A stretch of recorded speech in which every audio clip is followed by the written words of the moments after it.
belə bir sualın izahına baxaq. Bizə deyir ki, şəkildə verilən velosipedin təkərləri radiusları bərabər olan çevrələrdir. Təkərlərin çevrələrinin uzunluqları cəmi 480 sm olarsa, təkərlər arasındakı ən qısa məsafə neçə santimetr olar? Pini də 3 götürməliyik. Deməli, belə çevrələr verib. Daha doğrusu bunlar təkərlərdir. Bunlar da çevrənin mərkəzləri olsun. Və deyir ki, bunların radiusları bərabərdir.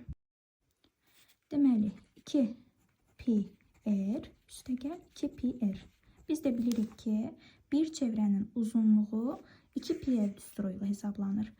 İndi 2 çevrə olduğu üçün 2 pi r üstəgəl 2 pi r bərabərdir 480. Bunu da şərtdən verib.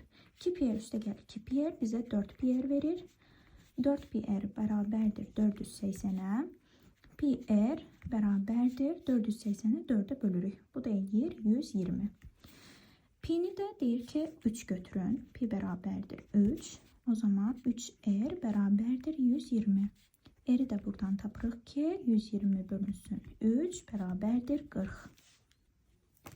Şərtdə bizə buradan bura kimi olan məsafəni 150 verib. Biz də radiusu tapdıq ki 40-dır. Bura 40'dır. Buradan burada 40'dır. 150'dən 2 40'ı çıxacaq. 2 40'da 80 eləyir. 150'dən 80 çıxanda 70. Deməli, buradan bura kimi olan məsafədə 70 santimetrdir.